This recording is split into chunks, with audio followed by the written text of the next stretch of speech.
नमस्कार। जो हराम का खाते हैं उन्हें हम हरामखोर कहते हैं। आज मैं अपने समाज में बैठे ऐसे हरामखोरों के बारे में आज हम डिस्कस करेंगे। खासकर दो विषय हैं, हमारे समाज के गिरते नैतिक मूल्यों और मॉरल्स, जो हमारे पर्सनल मॉरल्स हैं वो किस तरह से खराब हो रहे हैं, इस बारे में हमें चिंता करनी चाहिए। पहला तो सर्वविदित है कि किस तरह से हमने नीट के एग्जाम्स में बच्चों के साथ 18-20 साल के बच्चे जो मेडिकल का एग्जाम्स दे रहे हैं, अगर आगे डॉक्टर बनने की तैयारी कर रहे हैं, उनके साथ हम किस तरह से धोखाधड़ी कर रहे हैं। और ये बड़े यूनाइटेड तरीके से, बड़े गूढ़ तरीके से कुछ लोगों ने मिलकर, इसे गुजरात के हों या बिहार के हों या जहाँ के भी हैं, इनके नैतिक मूल्य इतने गिर चुके हैं हरामखोरों के कि ये बच्चों को ठगने से भी बाज नहीं आ रहे। पेपर चोरी करना, पेपर बेचना, अपने इम्पर्सोनेशन करना, यानी अपनी जगह पर किसी और को एग्जाम्स में बैठाना, और उससे भी ज़्यादा जो पेपर करेक्ट कर रहे हैं और जो इसके लिए रेस्पॉन्सिबल हैं रिजल्ट निकालने के लिए, वो किस तरह की हरामखोरी कर रहे हैं, अगर कर रहे हैं तो ये विषय अभी सुप्रीम कोर्ट के सामने है। हर रोज हम देख रहे हैं, अब कल नीट के रिजल्ट निकले सेंटर वाइज, अब पता चल रहा है कि राजकोट से एक सेंटर से 85% पास हैं, कहीं गुजरात के दूसरे सेंटर से, सूरत से, वहाँ 65% पास हैं, कहीं झारखंड से 600 लोग बन गए, नीट में क्लियर हो गए। ये क्या मजाक चल रहा है देश में? हरामखोरी की हद हो चुकी है। अपने बच्चों का भविष्य हम अपने हरामखोरी से बिगाड़ रहे हैं। अब सुप्रीम कोर्ट क्या करता है? सुप्रीम कोर्ट क्यों नहीं निर्णय ले रहा कि ये नीट पूरा कैंसिल करें और फिर से कराया जाए? सेंट्रल गवर्नमेंट एक तरफ सब एजेंसीज लगा रही है, सीबीआई और सीआईडी और सब लगे हुए हैं नीट के चोरों को ढूंढने के लिए, और दूसरी तरफ कोर्ट में कह रहे हैं कि साहब हमें दोबारा नहीं करना चाहिए नीट। भाई, जब हमारा संविधान कहता है, संविधान काला दिवस और दुनिया भर के आप मना रहे हो, संविधान कहता है कि सबको बराबर का मौका मिलना चाहिए, सब बराबर हैं, तो फिर करो ना भाई दोबारा से। अगर 600 लोग एक सेंटर से चुने जा रहे हैं, सारे गुजराती, तो इसका कोई ना कोई तो कारण होगा कि इससे दोबारा किया जाए। नीट को दोबारा से एग्जाम्स कराने चाहिए, जल्दी कराने चाहिए, ताकि बच्चों का मनोबल न टूटे, और जल्दी रिजल्ट निकालने चाहिए। सेम पेपर आप करा दीजिए, जो चोर थे वो इस बार भी नहीं पास हो पाएंगे, जो पकड़े गए हैं उनको ना बैठने दिया जाए।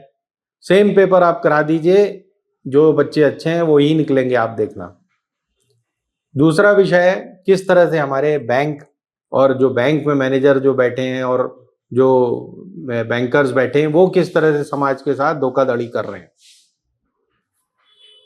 ये नहीं सोच रहे कि इसी समाज के वो अंग हैं, यहीं पर उन्हें रहना है, उनके साथ भी कोई ना कोई इसी तरह की धोखाधड़ी करेगा तो ये मल्टीप्लाई होगा। आप इससे कर रहे हो, वो तुमसे कर रहा है, वो ऐसे करके ये पूरा धोखाधड़ी, हरामखोरी मल्टीप्लाई होते जाती है। आप हराम का खाओगे, दूसरा आपके हराम का खा लेगा, दूसरा आपसे हरामीपंथी कर जाएगा। तो इस बात से हमें सावधान होना चाहिए। अब बैंक किस तरह की कर रहे हैं, दो मामूली एग्जांपल आपको देता हूं। एक, आपने बैंक लोन लिया, अभी आपको डिस्पर्स किया उन्होंने लोन, आज तारीख है 1, उन्होंने डिस्पर्स किया, आपको मिलते मिलते वो 10-11 तारीख को मिला, उन्होंने आपका इंटरेस्ट खाता चालू कर दिया 1 तारीख से। अब ये कौन कर रहा है? जो वहां बैठा है, जो बैंक मैनेजर है या जो भी उससे डीलिंग क्लर्क है आपका, वो कर रहा है। क्यों कर रहे हैं?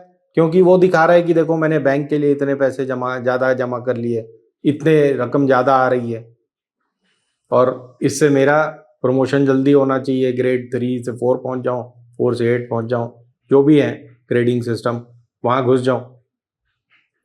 अगर बैंक एक इंटरेस्ट रेट रखे तो इसमें क्या बुराई है भाई? आपको 1 लाख का लोन चाहिए या 1 करोड़ का, इंटरेस्ट रेट सेम रहना चाहिए। 8.5 ले रहे हो अगर बैंक होम लोन के लिए, तो उतना ही लो सबसे। डिस्क्रिशन क्यों रखते हो कि मैं इसका 1% कम कर सकता हूँ, वो महिला है तो उसका और कम कर सकता हूँ, फला ढम का। इन डिस्क्रिशंस और रिजर्वेशंस की वजह से ही सारी परेशानियां हैं।